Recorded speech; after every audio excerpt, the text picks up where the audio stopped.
Welcome back to day 227 of our chronological journey through the Bible. Today, again, we continue reading in Jeremiah. We'll be reading chapters 30 and 31, often referred to as the Book of Consolation. After many chapters of warning and judgment, the tone shifts dramatically. These chapters focus on restoration, healing, and hope. Chronologically, this message comes while exile is either imminent or has already begun, but God is now revealing what lies beyond it. Most importantly, we encounter the promise of a new covenant. Let's start in prayer. Lord, thank you for your promises of restoration and renewal. As you have said in this book, Lord, write your truth upon our hearts and draw us closer to you. In Jesus' name we pray. Amen. Starting in Jeremiah chapter 30, this is the word that came to Jeremiah from the Lord. This is what the Lord, the God of Israel, says. Write in a book all the words that I have spoken to you. For behold, the days are coming, declares the Lord, when I will restore from captivity my people Israel and Judah, declares the Lord. I will restore them to the land that I gave to their fathers, and they will possess it. These are the words that the Lord spoke concerning Israel and Judah. Yes, this is what the Lord says. A cry of panic is heard, a cry of terror, not of peace. Ask now and see, can a male give birth? Why then do I see every man with his hands on his stomach like a woman in labor, and every face turned pale? How awful that day will be! None will be like it. It is the time of Jacob's distress, but he will be saved out of it. On that day, declares the Lord of hosts, I will break the yoke off their necks and tear off their bonds, and no longer will strangers enslave them. Instead, they will serve the Lord their God, and David their king, whom I will raise up for them. As for you, O Jacob, my servant, do not be afraid, declares the Lord, and do not be dismayed, O Israel, for I will surely save you out of a distant place, your descendants from the land of their captivity. Jacob will return to quiet and ease, with no one to make him afraid, for I am with you to save you, declares the Lord. Though I will completely destroy all the nations to which I have scattered you, I will not completely destroy you. Yet I will discipline you justly, and will by no means leave you unpunished. For this is what the Lord says. Your injury is incurable, your wound is grievous. There is no one to plead your cause, no remedy for your sores, no recovery for you. All your lovers have forgotten you, they no longer seek you. For I have struck you as an enemy would, with the discipline of someone cruel, because of your great iniquity and your numerous sins. Why do you cry out over your wound? Your pain has no cure. Because of your great iniquity and your numerous sins, I have done these things to you. Nevertheless, all who devour you will be devoured, and all your adversaries, every one of them, will go off into exile. Those who plundered you will be plundered, and all who raided you will be raided. But I will restore your health and heal your wounds, declares the Lord, because they call you an outcast, Zion, for whom no one cares. This is what the Lord says. I will restore the fortunes of Jacob's tents, and have compassion on his dwellings.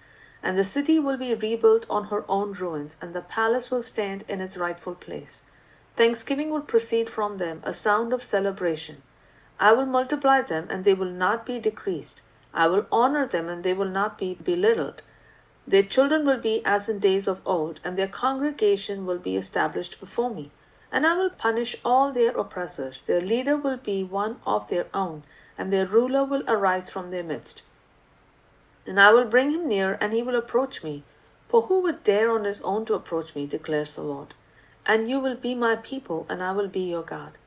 Behold, the storm of the Lord has gone out with fury, a whirlwind swirling down upon the heads of the wicked. The fierce anger of the Lord will not turn back until he has fully accomplished the purposes of his heart. In the days to come, you will understand this. Chapter 31. At that time, declares the Lord, I will be the God of all the families of Israel, and they will be my people. This is what the Lord says. The people who survived the sword found favor in the wilderness, when Israel went to find rest. The Lord appeared to us in the past, saying, I have loved you with an everlasting love. Therefore I have drawn you with loving devotion. Again I will build you, and you will be rebuilt, O Virgin Israel. Again you will take up your tambourines and go out in joyful dancing. Again you will plant vineyards on the hills of Samaria. The farmers will plant and enjoy the fruit. For there will be a day when watchmen will call out on the hills of Ephraim, Arise, let us go up to Zion, to the Lord our God. For this is what the Lord says, Sing with joy for Jacob, shout for the foremost of the nations. Make your praises heard, and say, O Lord, save your people, the remnant of Israel. Behold, I will bring them from the land of the north, and gather them from the farthest parts of the earth, including the blind and the lame, expectant mothers and women in labor. They will return as a great assembly. They will come with weeping, and by their supplication I will lead them. I will make them walk beside streams of water, on a level path where they will not stumble. For I am Israel's father, and Ephraim is my firstborn. Hear, O nations, the word of the Lord, and proclaim it in distant coastlands. The one who scattered Israel will gather them and keep them, as a shepherd keeps his flock. For the Lord has ransomed Jacob and redeemed him from the hand that had overpowered him. They will come and shout for joy on the heights of Zion. They will be radiant over the bounty of the Lord, the grain, new wine, and oil, and the young of the flocks and herds. Their life will be like a well-watered garden, and never again will they languish. Then the maidens will rejoice with dancing, young men and old as well. I will turn their mourning into joy, and give them comfort and joy for their sorrow. I will fill the souls of the priests abundantly, and will fill my people with goodness, declares the Lord. This is what the Lord says. A voice is heard in Ramah, mourning and great weeping, Rachel weeping for her children, and refusing to be comforted because they are no more. This is what the Lord says.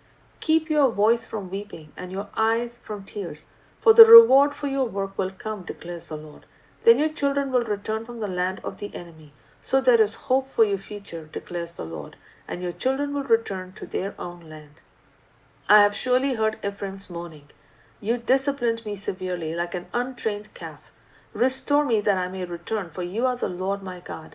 After I returned, I repented, and after I was instructed, I struck my thigh in grief. I was ashamed and humiliated because I bore the disgrace of my youth. Is not Ephraim a precious son to me, a delightful child?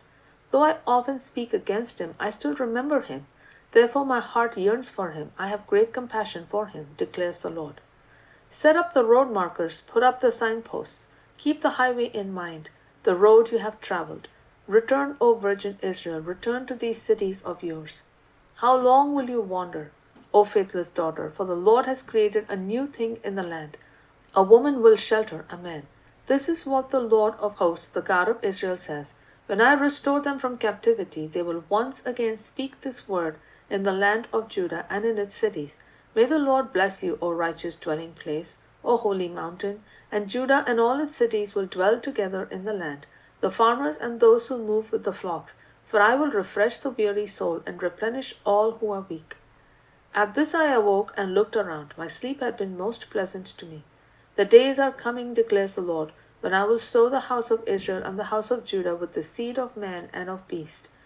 Just as I watched over them to uproot and tear down, to demolish, destroy, and bring disaster, so I will watch over them, to build and to plant, declares the Lord. In those days it will no longer be said, Fathers have eaten sour grapes, and the teeth of the children are set on edge. Instead, each will die for his own iniquity. If anyone eats the sour grapes, his own teeth will be set on edge. Behold, the days are coming, declares the Lord, when I will make a new covenant with the house of Israel and with the house of Judah. It will not be like the covenant I made with their fathers, when I took them by the hand to lead them out of the land of Egypt, a covenant they broke, though I was a husband to them, declares the Lord.